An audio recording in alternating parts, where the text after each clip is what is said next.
This channel does not promote any violent, harmful, or illegal activities. All content provided by this channel is meant for an educational purpose only. এই মুহূর্তে সবথেকে বড় খবর আপনাদের জানাবো। সবথেকে বড় খবর ব্রেক করছি আমরা। শিক্ষা দুর্নীতি মামলায় জামিন পেলেন অর্পিতা মুখোপাধ্যায়। জামিন পেলেন পার্থ চট্টোপাধ্যায় ঘনিষ্ঠ অর্পিতা মুখোপাধ্যায়, যার বাড়ি থেকে কোটি কোটি টাকা পাওয়া গিয়েছিল।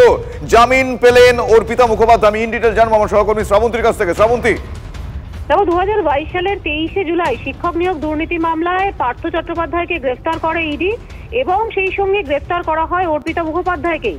কারণ অর্পিতা মুখোপাধ্যায়ের বাড়ি থেকে প্রচুর টাকা উদ্ধার করা হয়েছিল। একেবারে শুরুর দিন থেকে অর্পিতা বারবার বলে আসছিলেন যে এই টাকা তার নয় এবং পার্থ চট্টোপাধ্যায় একই সঙ্গে এটা অস্বীকার করেন। ইডি এক সময় এই বিষয়টা তুলে ধরেছিল ইডির বিশেষ আদালতে, যেখানে অর্পিতার এই জামিন মামলা চলছিল।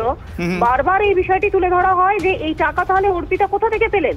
পার্থ চট্টোপাধ্যায়ের সঙ্গে তার ঘনিষ্ঠতা থাকার জন্যই এই টাকা পার্থ চট্টোপাধ্যায় তাকে গচ্ছিত রেখেছিলেন। যদিও শেষ পর্যন্ত এই 2022 থেকে 2024 এমন কিছু প্রমাণ ইডি নিয়ে আসতে পারেনি, যার জন্য এই টাকা যে আদতে অর্পিতার সেটা প্রমাণিত হয়। শেষ পর্যন্ত আজকে জামিন পেয়েছেন অর্পিতা মুখোপাধ্যায়। এবং শুভজিৎ, এই শিক্ষা দুর্নীতির একটি মামলা ছাড়া যেহেতু আর কোনো মামলায় অর্পিতাকে গ্রেফতার করা হয়নি, তাই দ্রুত শ্রাবন্তী, এটা কি স্পেসিফিক্যালি ইডির প্রাথমিক নিয়োগ দুর্নীতি মামলায় জামিন, তাই তো? একেবারেই প্রাথমিক নিয়োগ দুর্নীতি মামলায় জামিন। এবং যেরকমটা আমরা জানতে পারছি যে ইডি একটি কেসে যেহেতু অর্পিতা মুখোপাধ্যায়কে গ্রেফতার করেছিল, আপাতত এই মামলায় জামিন পাওয়ার ফলে অর্পিতা মুখোপাধ্যায় জেল মুক্তি হতে চলেছে। ফলে তিনি দ্রুততার সাথে জেল থেকেও মুক্তি পাবেন। যদিও এখনো তিনি প্যারোলেই বাইরে রয়েছেন, জেলের বাইরে। কিছু কাগজপত্র থাকার পরে তিনি জেল মুক্তি ঘটবে এই অর্পিতা মুখোপাধ্যায়ের। শ্রাবন্তী, আমরা জানি যে তার মায়ের মৃত্যুর কারণে তিনি প্যারোলে মুক্ত হয়েছিলেন এবং সেই প্যারোলের দিন এক্সটেনশনের জন্য তার আবেদন ছিল। তার মাঝখানে মানে প্যারোলের মাঝে জামিন পেয়ে যাওয়ার, সেক্ষেত্রে একটু আমি এই বিষয়ের টেকনিক্যালিটিসগুলো জানতে চাইবো। তার কারণ এই প্রশ্ন এই মুহূর্তে অনেকের মনেই যে প্যারোল চলছে, প্যারোলের মাঝখানে তার এরকম জামিনে মুক্তি, সেই বিষয়টা কিরকম ভাবে ব্যাখ্যা করা যেতে পারে?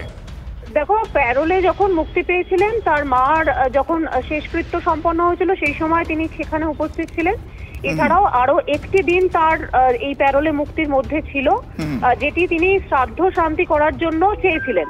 এখন এর মাঝেই যেহেতু আজকের এই জামিন মামলার শুনানি ছিল, তাই তার জামিন পাওয়ার ফলে এই কাগজপত্র দিয়ে হয়তো সম্ভবত আগামীকাল সম্পূর্ণরূপেই জেল মুক্তি ঘটবে। এখন শুভজিৎ, যতজন নিয়োগ দুর্নীতিতে অভিযুক্ত, সেটা পার্থ চট্টোপাধ্যায় হতে পারে, সুবীরেশ ভট্টাচার্য হতে পারে, গাঙ্গুলি হতে পারে, যতজনকে আমরা দেখেছি প্রত্যেকে কিন্তু হাইকোর্টে এসেছিলেন একবার না হলেও একবার জামিন চেয়ে। একমাত্র অর্পিতা মুখোপাধ্যায় শুধুমাত্র ইডি আদালতের উপরেই সম্পূর্ণ তার জামিন মামলা চলছিল, সেই অর্থে তিনি জামিন চেয়ে কলকাতা হাইকোর্টে আসেননি। এমনকি খুব বড় যে আইনজীবী, বর্ষিয়ান আইনজীবীদের আমরা দেখেছি, সেটা কপিল সিব্বাল হতে পারেন বা সেটা অভিষেক মনু সিংভি হতে পারেন, কিন্তু অর্পিতার জন্য কখনোই কাউকে দেখা যায়নি। আইনজীবী মহলের একাংশের ব্যাখ্যা ছিল আসলে অর্পিতা নিজেকে ডাউন টু আর্থ দেখাতে চেয়েছিলেন, তিনি যে প্রভাবশালী নন, যেটা নিয়োগ দুর্নীতিতে বারবার সামনে এসেছে। এবং অতি সম্প্রতি তুমি দেখেছো যে পার্থ চট্টোপাধ্যায় সহ সুবীরেশ ভট্টাচার্যের যে জামিন মামলা, সেটা এই প্রভাবশালী তকমায় একজন বিচারপতি শুধুমাত্র আলাদা করে দিয়েছিলেন। সেই তকমা মুছে ফেলতেই সম্ভবত তিনি কোনো ধরনের বর্ষিয়ান আইনজীবীকে রাখেননি এবং হাইকোর্টেও আর্জি করেননি। আজকের কোথাও গিয়ে তার জামিন মামলা এটা প্রমাণ করে দিল যে অর্পিতা এটা প্রমাণ করতে পেরেছেন যে আদতে তিনি প্রভাবশালী ছিলেন না। দুই, নিয়োগ দুর্নীতির যে কোটি কোটি টাকা তার বাড়ির থেকে উদ্ধার হয়েছিল, সেটা যে আদতে তার টাকা নয়, সেটা অর্পিতা মুখোপাধ্যায় আইনজীবী। মানে শ্রাবন্তী, এক্ষেত্রে মন্ত্রী ঘনিষ্ঠ একজন, যেটা বারবার সামনে এসেছে, মন্ত্রী ঘনিষ্ঠ কেউ সে প্রভাবশালী ছিলেন না, সেটা একটু কন্ট্রাডিক্টরি বিষয় হয় নাকি? আমি জাস্ট জানতে চাইছি বিষয়টা একেবারে। এবং তার জন্যই তো 2022 সাল থেকে তাকে গ্রেফতার করে রাখা হয়েছিল। কিন্তু কোথাও গিয়ে তো ইডিকে এই বিষয়গুলো প্রমাণ করতে হবে। বহু জায়গায় নিয়োগ দুর্নীতির ক্ষেত্রে আমরা এটা দেখছি শুভজিৎ, যে অর্থে প্রমাণ, এভিডেন্সের দরকার, সেই অর্থে এভিডেন্স না সিবিআই না ইডি কেউ দিতে পারছেন। এমনকি যারা নিয়োগ দুর্নীতির অভিযোগ এনেছিলেন সেই আইনজীবীরাও কার্যত তাদের তদন্তে বিরক্ত হয়ে গেছিলেন। তাহলে আজকের একটা কথা যে বিভিন্ন আদালতের পক্ষ থেকে বলা হচ্ছিল যে কোথাও গিয়ে এই এভিডেন্সের অভাবে কতদিন আটকে রাখা যেতে পারে। শুধুমাত্র অভিযুক্ত বললেই তো হবে না, কোথাও গিয়ে তদন্ত তো প্রমাণ করতে হবে যে এই টাকা কোথা থেকে এলো, এই টাকা আদতে কার, এই বিষয়গুলি ইডি তদন্তে সেই উঠে আসেনি, যার ফলে ইডির বিশেষ আদালত থেকে এই জামিন পাওয়া গেছে। এবং অর্পিতা মুখোপাধ্যায়ের জামিন বলা যেতে পারে আইনজীবী মহলের ব্যাখ্যা শুভজিৎ এটা, যে এটা বাদবাকি নিয়োগ দুর্নীতিতে যারা এখনো পর্যন্ত জামিন পাননি তাদের এই জামিনের পথটা অনেকটা সুগম করে দিল।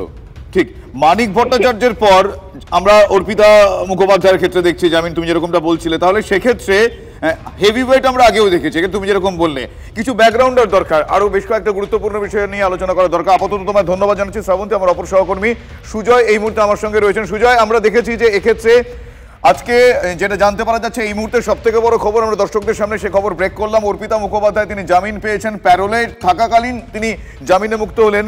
বেশ কিছু এক্ষেত্রে নির্দেশিকা জারি থাকবে, আমরা জানি খুব বেসিক যেগুলো আছে, এরকম পাসপোর্ট জমা রাখতে হয়, জামিন পাওয়ার 48 ঘন্টার মধ্যে কলকাতা পুলিশ এলাকা তিনি ছাড়তে পারবেন না, এই ধরনের আর কি কি বিষয় রয়েছে, এবং এই জামিন পাওয়া প্যারোলের মধ্যে আর অন্যান্য বিষয়গুলো কি অবজারভেশনে আছে?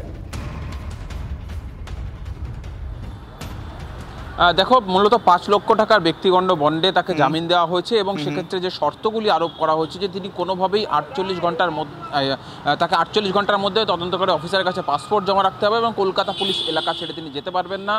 আদালতে এই মামলার অর্থাৎ প্রাথমিক নিয়োগ দুর্নীতি মামলার পরবর্তী যে ডেটগুলি রয়েছে প্রত্যেকটা দিনে তাকে হাজিরা দিতে হবে, অর্থাৎ একাধিক শর্ত আরোপ করা হয়েছে। কিন্তু এই প্রায় 2.5 বছরের মাথায় অর্পিতার জামিন, কিন্তু এটা যেটা আমার সহকর্মী বলছিল শ্রাবন্তী, সেটা একেবারেই তাই যে এই মামলায় আরও অন্যান্য যারা রয়েছে তাদের রাস্তাটা আরও খুলে গেল। এবং এতদিন পর্যন্ত আইনজীবী মহল যেমন একটা আশা করছিল যে, বা তারা মনে করছিল, আশঙ্কা করছিল যে এই মামলায় বোধহয় নিম্ন আদালত জামিন দিতে পারবে না, এই মামলায় জামিন দেওয়ার ক্ষমতা যেহেতু কলকাতা হাইকোর্টের নির্দেশে তদন্ত চলছে, ফলে হাইকোর্টই জামিন দিতে পারবে। কিন্তু সেই জায়গাটিও কোথাও একটা সেই সাপ মুক্তি হলো যে নিম্ন আদালত থেকেও এই মামলায় জামিন হতে পারবে। এবং প্রাথমিক নিয়োগ দুর্নীতি মামলায় তুমি জানো যে এই অর্পিতা মুখোপাধ্যায় ফ্ল্যাট থেকে, বেলগড়িয়া ফ্ল্যাট থেকে প্রায় 51 কোটি টাকা পাওয়া গিয়েছিল, নগদ 48 কোটি টাকা, এবং দুটি ফ্ল্যাট থেকে হরিদেবপুরে এবং তার বেলঘড়িয়ার ফ্ল্যাট থেকে সব মিলিয়ে 48 লক্ষ টাকা নগদ, 38 কোটি টাকা নগদ। তার পাশাপাশি যে সোনা গয়না পাওয়া গিয়েছিল সেগুলির ভ্যালুয়েশন ছিল প্রায় 3 কোটি টাকার কাছাকাছি। ফলে সব মিলিয়ে 51 কোটি টাকা এই মামলাতে ইডি বাজেয়াপ্ত করেছিল প্রাথমিক দুর্নীতি মামলায়। বেশ,